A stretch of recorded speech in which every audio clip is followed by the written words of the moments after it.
We are at episode 4. So, one episode ago, I was wondering, hey, is Selena Gomez's twin brother still with that vampire, Juliet? Turns out, yes, he is. And that becomes important in this episode. So, last episode, he became a monster hunter. And vampires are monsters. So now that comes into fruition. So he uses his monster detector device and finds out, there are 3 level 6 monsters right here on Waverly Place. And I don't know what the levels are, but yeah, it's a level 6 monster. So he reports this to the authorities. Hey, we have 3 monsters right here on Waverly Place. And he doesn't realize it's his girlfriend and her parents. So the authorities come along and they're like, oh, well, we're going to have to take care of this. Selena Gomez is the one who figures it out. You know that you just reported your girlfriend to the authorities for being a monster, right? Meanwhile, Selena Gomez's little brother is doing his own thing. So a little while ago, his conscience became corporeal and is now a person who is the little kid from Hannah Montana. But the conscience is making Selena Gomez's little brother do things that he should do, like doing his laundry, cleaning his room, etc., etc. And Selena Gomez's mom is super excited about this, and she gives all the credit to the conscience. So she's like, "Thank you, conscience. You're doing a great job," and does not give Selena Gomez's little brother any praise whatsoever for it. There's some quote that she has when she's talking to the conscience, which is, "You're like the son I don't regret having," and Selena Gomez's little brother is right in the room when she says this, which fucking bad parenting. I mean, I know that Selena Gomez's parents just let Harper hang out with their twink son, who is being constantly sexually harassed by Harper, and just lets Harper watch him sleep, even though she is obviously sexually harassing him, and he says over and over and over and over again that it's unwelcome. In fact, again in this episode, he makes a comment to Harper "There's no future between us." But yeah, they're bad parents. But this is almost worse than the sexual harassment stuff. She says right in front of her son, "You're like the son I don't regret having." And then Selena Gomez's little brother, because he's stupid, is like, "Oh, I get it. You're talking about my twink brother, the son I don't regret having." So he knows that he is the son that she regrets. Anyway, so that's going on with Selena Gomez's little brother. Meanwhile, Selena Gomez's twink brother has to deal with this situation he created where his girlfriend is being stalked by the authorities because she's a monster. He has to deal with this, and Selena Gomez and Harper are friends with her, so they are emotionally invested in this also. So they decide to help out. So basically, what the plot is Selena Gomez decides that Harper and Juliet should switch places, switch outfits, switch deodorant or perfume or whatever, so that the authorities are chasing Harper instead of chasing Juliet, because then they'll just eventually, hypothetically, realize, oh, she's not a monster, she's just a weird-ass girl who sexually harasses her best friend's twin brother. But that, I guess, sort of kind of works. And so what they end up doing is Selena Gomez's twin brother reported to the authorities, hey, there are 3 monsters here, right here on Waverly Place. Well, he still has Frankengirl, who, I guess in the how many episodes ago was it? It was 3 episodes ago that Frankengirl last appeared. What's she been doing since then? Has she just been hanging out in a closet? But I guess she counts as a monster. So they're hey, we have 1 monster here. And Selena Gomez's twin brother last season made a robot for his robot Olympics that his dad just decided, hey, he did all this effort on making a robot, but I'm going to foil that plan and make him do some sort of soap on a rope spell. But he had a robot that he was going to use in the robot Olympics, but his dad didn't let him, basically. So I guess that counts as a monster, but they didn't have a 3rd monster. So they're hey, we have monsters here. Take them, authorities. And they hope that the authorities won't notice that there aren't 3. There are only 2. And the authorities end up being gullible enough to be yeah, well, I see what you did. You only had 2, and you were hoping that you would get the 3rd before we came here. Good job. Good work on that. And we're going to take these back. But keep on looking out for that 3rd one. So they get away with it.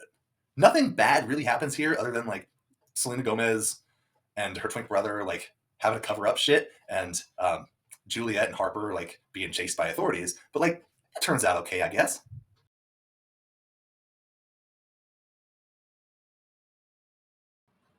Sometime at least 1 season ago, I think it was probably near the end of season 1, Disney decided to force Selena Gomez's twink brother to start working out a bunch. And it's been clear that he has gained some muscle mass over the last couple of years. He started out as skinny ass, full on twink, no muscle mass. Now that has changed. So it's been noticeable over the last like year and a half of the show that like he's putting on muscle. Um, well, Disney decided that Selena Gomez's twin brother would become a monster hunter, and I'm convinced it is for one specific reason: to put him into outfits that objectify him.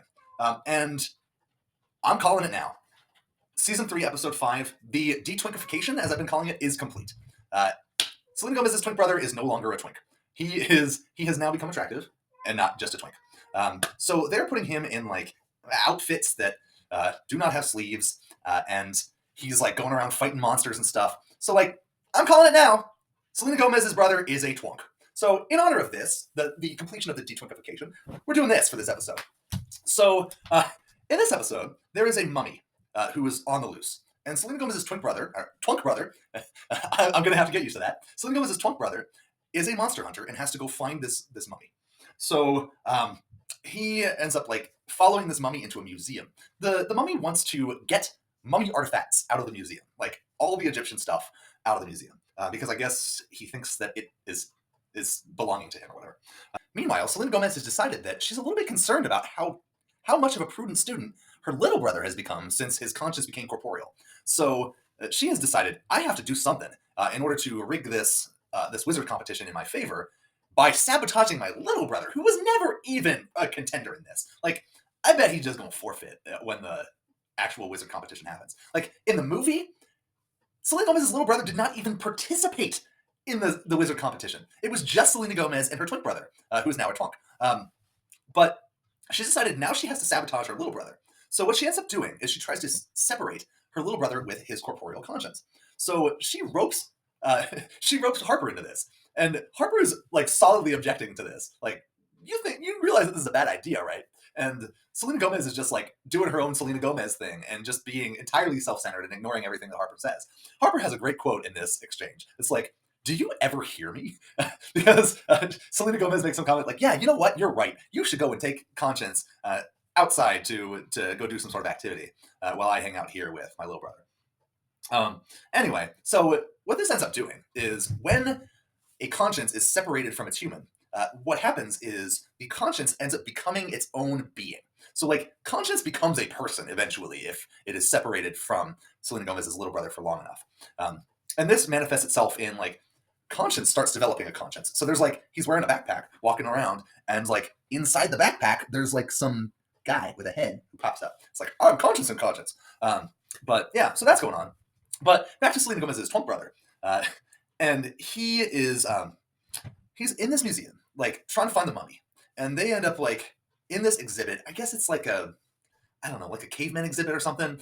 But he ends up going in there with Juliet. And there's this glass, or it's not glass, it's plastic. Because plastic is the enemy of magic, as we established when Hogwarts was filled with plastic balls. But after they enter this exhibit, a big plastic wall comes down and traps them inside this exhibit. And so they're like trapped with with this diorama of like cavemen and like archaeologists or something. I don't know. But they're just like inside this exhibit, and Selena Gomez's twunk brother tries to do magic to get out of it, and it just like bounces off the plastic. Plastic is impervious to magic. It's a thing that's continuous in this series. But Selena Gomez's twunk brother's girlfriend starts panicking because she's a vampire, and there's a skylight, and so like once the sun comes up in the morning, she will die because like it's dark now, and they're inside this, but like there is a skylight that will obviously come and like shine down light on her, no matter where she is in this diorama, and kill her. Because vampires in this show are killed by sunlight, unlike Twilight. But so they're like panicking about this, and it's like, oh no, she's gonna die. So we have to figure out some sort of plot. What ends up happening is they decide, you know what? So one of the mummy's magical powers is that if you make eye contact with the mummy, like the mummy has like laser beam eyes, and if you make eye contact with the mummy, you become a slave of the mummy. So like there are little kids on a tour here at the museum, and the mummy like looks them in the eyes, and they then just sort of like, oh, we are not your servants. It's like, you get me some ice cream. So mummies apparently love cookie dough ice cream for whatever reason. So like the mummy tells one of them, go get me some cookie dough ice cream. The rest of you come on and help me with my mission to take this sarcophagus or whatever, because the mummy has a mission to take back all Egyptian property or whatever. Which probably is legitimate because, you know what, this has been plundered from Egypt by this museum. it's New York. It's not the British Museum. So the British Museum is one of the big offenders in stealing artifacts from other countries. But like this is the New York Museum, which I'm not that familiar with how much they've stolen from other places, but I guess, it probably is in the vein of let's like reclaim this property that's been stolen from like ancient Egyptians. But anyway, that was a little bit of an aside. So the mummy is trying to get all this stuff back. But what Selena Gomez's twunk brother and Juliet decide to do is, well, okay, so if we stay here and just, avoid the mummy, Juliet will die as soon as the sun comes out. So what they decide to do is they decide to give her to the mummy as a servant. So like she just like looks him directly in the eyes and is like, "Come on, take me out of this plastic cell." So he does, and he makes her his servant. I assume that this is going to come up in future episodes. Like she's his servant, they have to do something to get her out of his servitude or whatever. Anyway, she becomes his servant. She gets freed, and I guess doesn't die from the sunrise. And then Selena Gomez apparently has like a picture frame where she can see like, hey, what is my twunk brother? It's gonna take a while to adjust to that. She has this picture frame where she's like, hey, what's my twunk brother doing? And she can like see a picture of what's happening. She's like, oh shit, he is trapped in a diorama by this mummy. And so she realizes, hey, I'm gonna have to go and save the day. So like this is one of those situations where it's reversed. Usually, Selena Gomez's formerly twink, now twunk brother, has to fix the problems that she made. But now she has to come and fix the problems that he made. So she comes along and she like frees him from the cell, and it's fine. He ends up getting taken out of the cell. But that kind of works out. But now we have this whole issue of Juliet is now a servant to the mummy. I think there's something else going on with Selena Gomez's little brother. Yep. All right. So looking at my notes. So he got separated from his conscience, who is then starting to develop a conscience. But they have to get him back reunited with his conscience. So what they end up doing is they turn Selena Gomez's little brother into a washing machine. And then they turn his conscience into socks. And then they put the socks into the washing machine and like make it run. And then they end up turning him back into a person from a washing machine. This seems like a very roundabout way to reincorporate Selena Gomez's little brother with his conscience, but it ends up working out, and it's a fun little plot twist. But that wraps up all the loose ends, except for the fact that, hey, his girlfriend is now a slave to a mummy.